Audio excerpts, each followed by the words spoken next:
Right, and so we're going to take a look at how we would go about factoring each of these, kind of bring back the memories. Then I'm going to give you some more of these to do on your own here after we've done that little bit of quick reminder. For the first type, is there anything I can pull out of every single term here? Yeah, there is. Because you'll notice that in every single term, they all do include some x's. So it's a question just of how many x's can I pull out of every term. Well, let's start by looking at something that kind of helps us see the point here. Can I pull 6 x's out of every single term? Well, I can pull 6 out of these 8, and I can pull 6 out of 6, but I cannot pull 6 out of 5. That's why what we end up doing is we basically look to see what's the fewest number of x's in any of the terms. And that's the x to the 5th part. So we're actually going to start by factoring out x to the power of 5. And then, in order to do that, I have to do x to the 8th divided by x to the 5th. Now remember what that means. That means I'm doing x to the 8th over x to the 5th. And whenever you see this, this tells me I'm subtracting the exponents, because I got like 8 of them multiplied out on the top, 5 of them multiplied out on the bottom, and I'm canceling them out.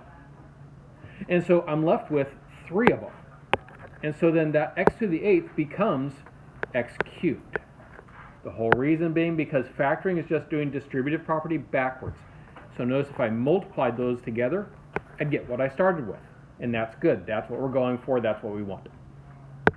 All right. Next up, the minus stays a minus from up here. The 16. Am I dividing the 16 by anything?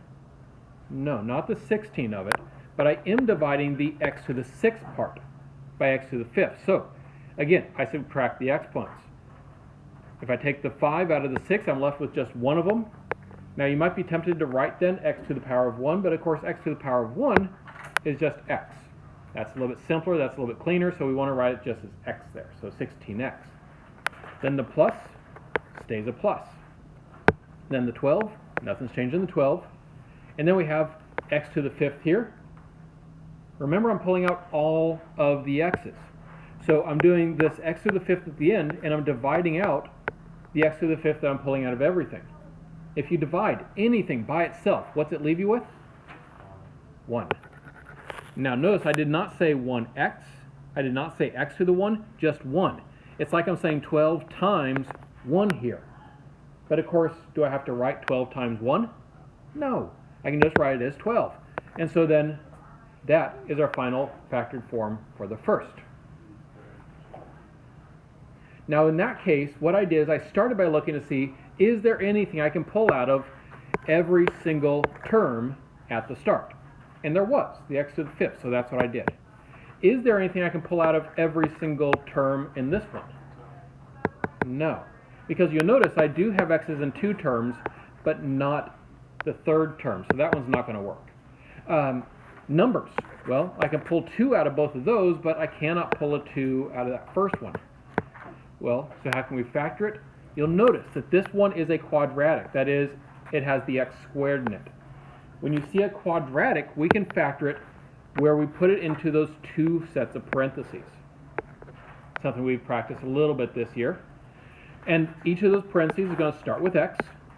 And in order to know what goes inside of the parentheses, I need to figure out what 2 numbers add to the middle number and multiply to the last number. So I'm saying what adds to negative 14 and multiplies to 48. In order to find that, start with the multiplies to 48 part. You should know your multiplication tables well. If not, this is going to help you bone up on them, because the better you know those, the quicker you're going to find this answer. So, as you're mentally going through, ideas? Yeah. Negative 6 and negative 8. Exactly, negative 6 and negative 8. And notice, they both have to be negative because I'm multiplying to a positive but adding to a negative. Now, because it's negative 6 and negative 8, those are the 2 numbers that I put inside of my parentheses. This is then the final factored form. And if you did not believe me, you could actually multiply everything in the first parentheses by everything in the second parentheses. And after you did all the simplifying and all that, you would still end up with where we started, which was the point. So yes, these are equivalent. Factoring and distributing all we're doing is just rewriting the same expression in an equivalent form. That is, it still equals the exact same thing. No matter what I plug in for x, I'll still get the same thing out. It's just a different way of writing it that kind of allows us to do different things with it. Kind of like with our linear equations, we've seen like slope-intercept, point-slope, standard form. Sometimes we can manipulate those equations into looking like something else, but oftentimes that way that they start, it has embedded information in it that's actually really useful. And we like it in that form. And each of these forms, as we go forward, you'll see have their particular uses as well. All right, now that we saw those two, I just want you to practice with a few more examples. So go ahead and write down and factor these two.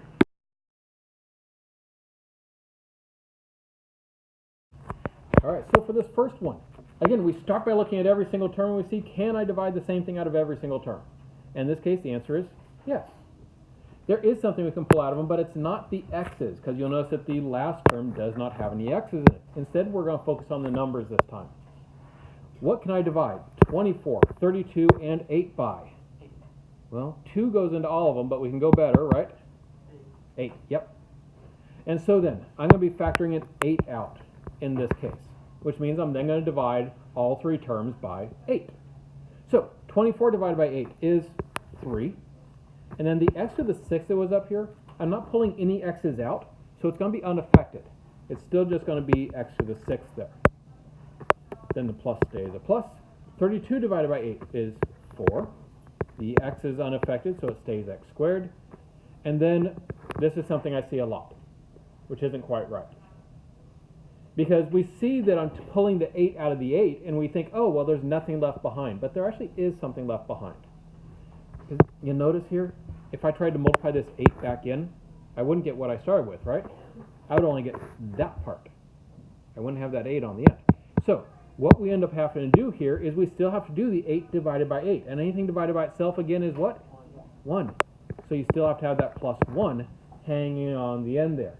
Now if I multiply that 8 back in, there's something for it to multiply to in order to be able to get that last term. All right. And then for our other one, is there anything that I can divide all 3 terms by? No. And so the fact that it's a quadratic means that I can then go ahead and factor it into the 2 sets of parentheses like this. Each set of parentheses starts with an x. And then I'm looking to see what 2 numbers multiply to the negative 56 and add to what? Yeah, we're trying to add to negative 1. Remember, if there's nothing written in front of the x, that's like a 1 there, so adding to negative 1. And so then you think of the ways you can get 56, and I'm thinking 7 and 8. That's pretty promising. And then it's just a matter of figuring out which one's positive and which one's negative. If I want this to add to a... By the way, how do I know that one's positive and one's going to be negative? Yeah, we're multiplying to a negative. Good. And so then if I want to know which one to make negative when I add them now, since I'm adding to a negative here, that means I have to have more negatives than I have positives. Because then when I add the bigger negative number to the smaller positive number, I end up getting a negative number. It's a way to help deal with some of those negatives in case the negatives give you trouble along the way.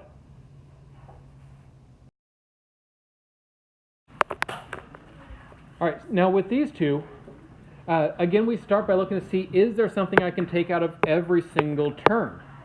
And in the first one, that's definitely a yes. In fact, there's a couple things we can pull out of every single term. If I just look at the numbers, 12, 20, and 4, what can I divide all those by? 4, yeah. So I'm going to divide them all by 4. And how many x's can I pull out of every term? Yep, 3. And so we're going to pull out 4x cubed here. So for that first term, 12 divided by 4 is 3. X to the 7th divided by x cubed leaves me with x to the 4th. Plus stays a plus. Then I do 20 divided by 4, which is going to be 5. X to the 5th, x to the 6th rather, divided by x cubed is x cubed. And then minus stays a minus. And here I'm doing 4 divided by 4, which is 1. And then x cubed divided by x cubed, which is also 1. So that has just a 1 there at the end. Then for the second one, you notice there is no x term. And so that means that we are adding to 0 here and multiplying a negative 49. Well, in order to multiply to a negative 49, oh, and by the way, notice I couldn't divide everything through by the same thing, which is why I know to go into the 2 sets of parentheses starting with x each. To multiply to negative 49, there's basically only one way to do it. The only way that you can multiply to 49 is 7 times 7, outside of 1 times 49. And if I'm going to make it a negative 49 that I'm multiplying to, one of those has to be positive, and one of them has to be negative. Do they add to 0? Yep. And so you know it works. Now, little side note here, I wrote it as plus, then minus. Would it be okay if I wrote it first as minus and then wrote it as plus? Absolutely. It doesn't matter which order you write the parentheses in, as long as the stuff inside of each individual parenthesis is the same.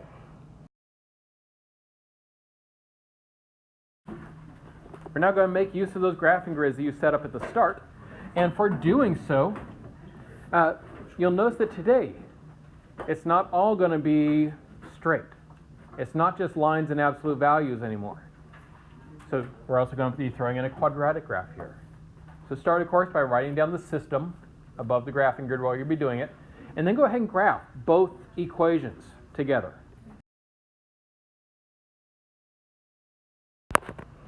All right, so first step, we're faced with a quadratic.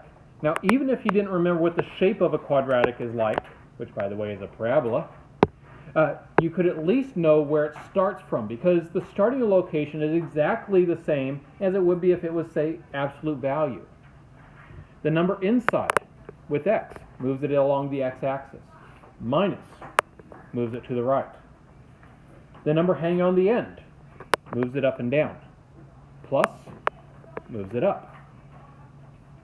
And so I'm going to put my first point, right 5 and up 2. Even if you didn't remember about the parabola thing and how to get those points, you could at least get that part, right? Now, how do we get the other points? Remember that this first equation has that squared in it. That means that it's all based entirely on the graph of y equals x squared. In fact, the graph we make from here is going to be exactly the same as y equals x squared, except that instead of starting at 0, we're starting there. That's the only difference. So all of our patterns are going to be exactly the same. So like, what is 1 squared? 1 squared, that's 1 times 1, which is 1.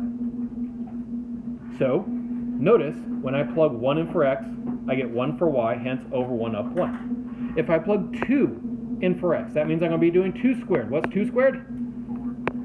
4. Which means that when x was 2, y was 4. So I plot a point that's over 2 and up 4. Now remember though, when I say over 2 and up 4, I mean from the starting point. I mean from the vertex, not the last point. All right, from there, I'd then go and do 3. And do 3 squared, which of course is 9. So I count over 3 and up 9, which on my particular graphing grid, I actually have an 11 on mine. You wouldn't have one on yours. And that's okay. You would just kind of visualize that I know a point's going to be there when you draw on your curve. All right. On the left side, what are we going to do? Well, remember that if I square a negative number, like doing negative 1 squared, I get a positive. Negative 1 squared is a positive 1. That's why it goes back up on the left side. And so I go over 1, up 1, over 1, up 1 again, then over 2 and up 4 again, then over 3 and up 9 again, although that probably doesn't fit on your graphing grid, and that's okay. And so then you would draw your curve that goes in through those points. Then from there, now we're going to take on this equation, which is standard form, which is the one that occasionally still trips us up a little bit. So when you see standard form, this is the one where I'm going to plug 0 in for x and then see what y is. And then I'm going to plug 0 in for y and see what x is. So to show it out explicitly, that means that I'm going to start by plugging 0 in for x. Now if I do that, I end up doing 6 times 0 minus 3y equals 24.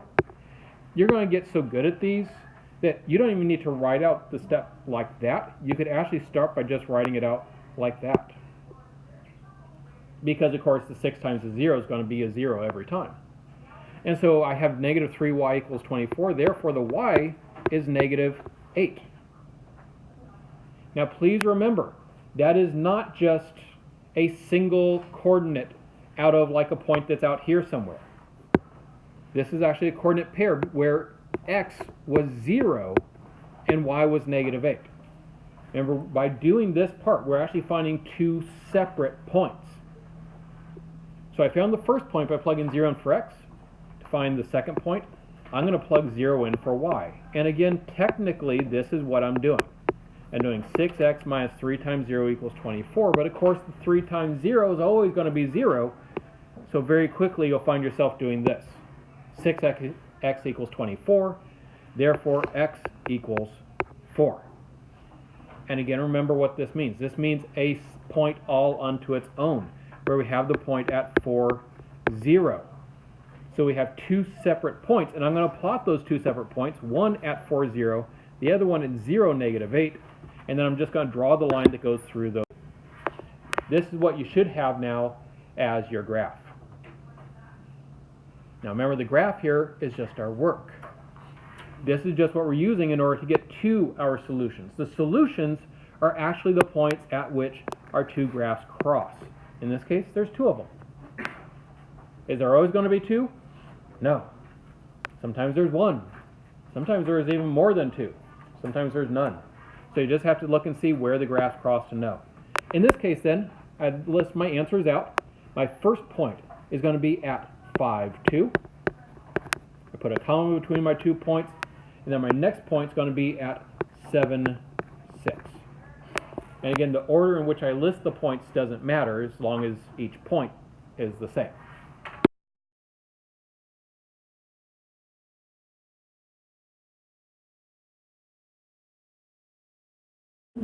All right, now on to taking a look at this one, and we'll see if anything caught you off guard in working through this. For the first one, we find our first point the same way that we always do. The plus 1, it's inside with x, therefore it moves it in the x direction. Plus always goes to the left. The minus being outside does not affect that. Okay, the plus 5 hanging on the end, that's going to be going up 5. So, first point, left 1, up 5, plot your dot. That's your vertex. Once you have that vertex, then it's just a matter of drawing our graph. What's the shape of this graph going to be? Yep, it's a parabola. How do we know that? Because it has the squared in it. That's what's telling me the shape. And that's really all that's doing when I just look at the equation, is it's telling me what the shape of the graph is going to be. But then, what does the negative out here do? Exactly, yeah. It makes it so that it's going to be opening upside down. And so instead of going over 1, up 1 on both sides, I'm going over 1, down 1 on both sides. Instead of over 2, up 4, it's over 2 and down 4. And then over 3, down 9 as well. And again, make sure that you're in the habit of counting from your vertex as you do these. And then you could draw your curve in through that to actually have your quadratic graph, drawing your parabola. All right, now the second equation, though, it's a little bit weird looking, right? And part of what makes this weird is that we're normally used to seeing this form written with parentheses around it like that. But because there's no number that would be out in front of the parentheses, that means we don't actually need the parentheses here, which is what makes it seem strange. What's that mean our slope is in this problem?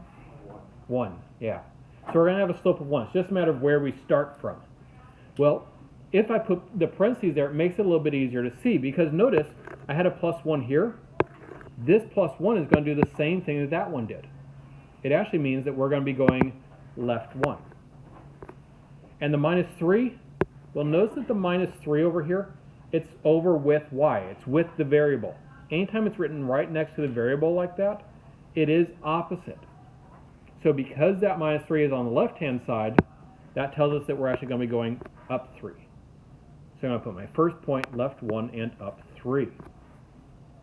Now you might not have done it that way, right? Let's say you were looking at this one and you're like, this form is just messing with my head. I don't know what to do. Remember, if all else fails, You can turn it into something that looks more like what you're used to, in this case by adding 3 to both sides. And notice if you had done that, you just would have started at 4 instead of negative 3, 1. I'm sorry, negative 1, 3. You'd still get the same thing. Because our slope is 1, meaning that whichever one of those points you start at, we're going to be going up 1 over 1 on the right and down 1 over 1 on the left. When you draw those in, we can then see our solutions. And again, we're just grabbing the points, the coordinate pairs of those. So our first one is going to be at negative 3, 1. And our second one is going to be at 0, 4.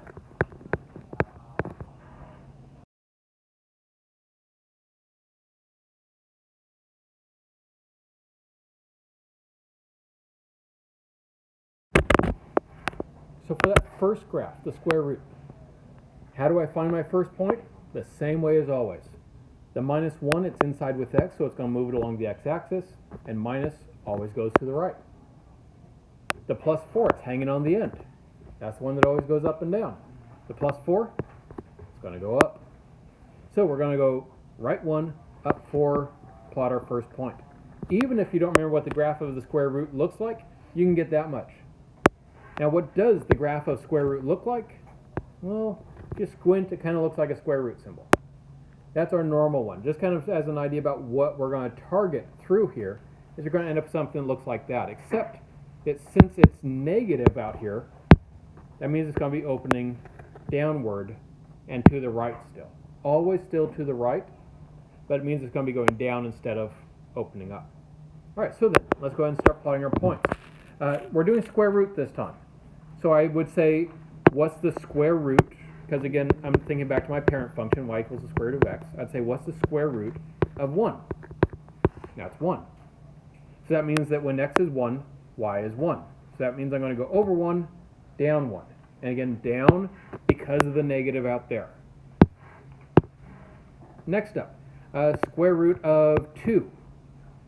Yeah, that doesn't work, right? The square root of 2 is a decimal.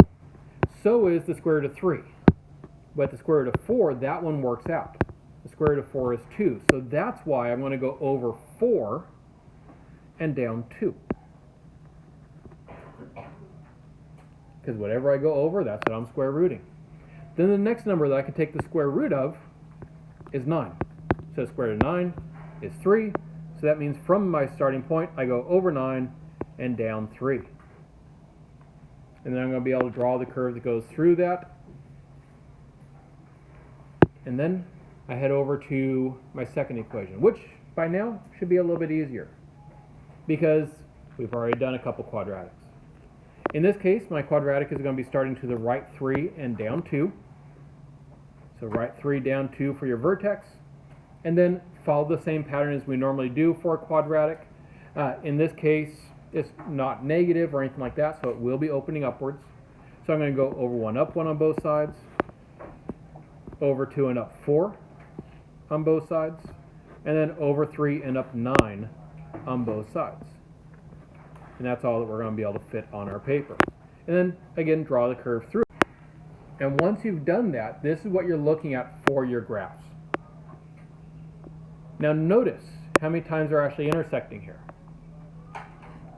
It's kind of close on the left side to intersecting, but it doesn't quite make it. And so there's really only just the one intersection point that we're actually going to identify here. So that's going to be at 5, 2. That is our final answer there. Remember, the graph is our work. The point, or points, that's our actual solution.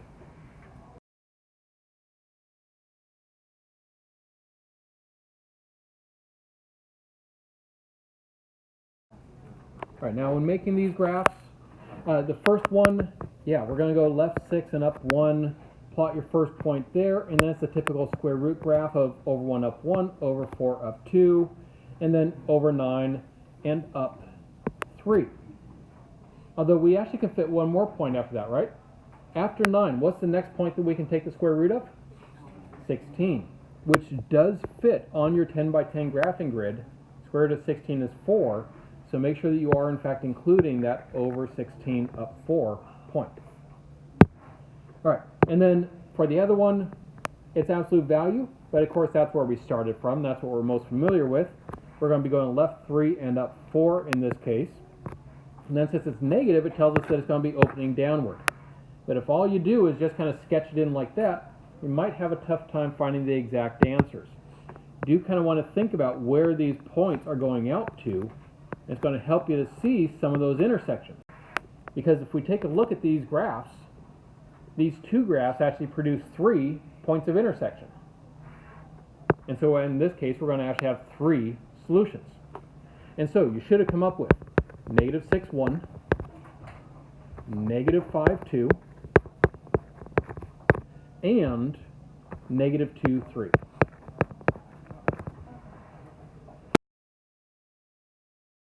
And so we've seen sometimes there's 1 solution, sometimes 2 solutions, sometimes 3 solutions. You could have even more than that, technically speaking. And of course, we've seen others that have no solution. Remember, all of those are possibilities.